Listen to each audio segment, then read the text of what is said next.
Sa pagpapatuloy ng Alagaan Mo Ako weekly task, kanina sa PBB 8 Gold, mas naging maingat ang housemates sa kanilang mga alaga matapos mabasag ang Easter egg ni Sheena. Yan, boys, tama yan. Iyan mo dyan, Girlfriend, ha? Oo.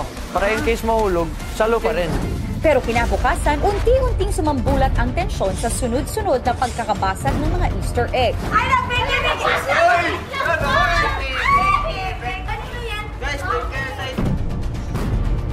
Lakad sa likod.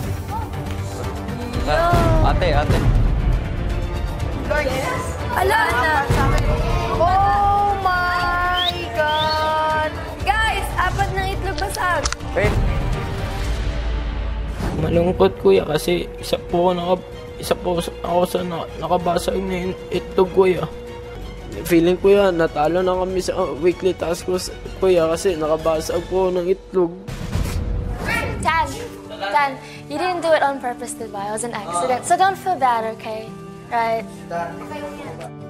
It's not like they did it on purpose for that we wanted to break the egg. We promise this will be the last that someone breaks their egg.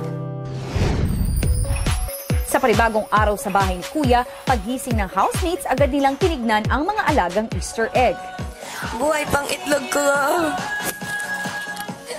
Kasi okay pa egg mo. Ilang sandali pa, isang mensahe ang nakuha ng housemates. Kumusta daw mga itlog? Mga itlog daw. Sa akin, may crack sa akin, konti lang. Pero kinakabahan ako. Fully conditioned. May crack na ba? Sino yung perfecto pa talaga? Walang crack? Ikaw, Kaya pa yan. Ashley, ako, Jem, 5 na lang. 5 yung matino, 3 may crack. Maya-maya, si Narcy, Nabasag yung egg ko. Huh? Oy, guys! Nabasag daw kay Narcy. Nabasag!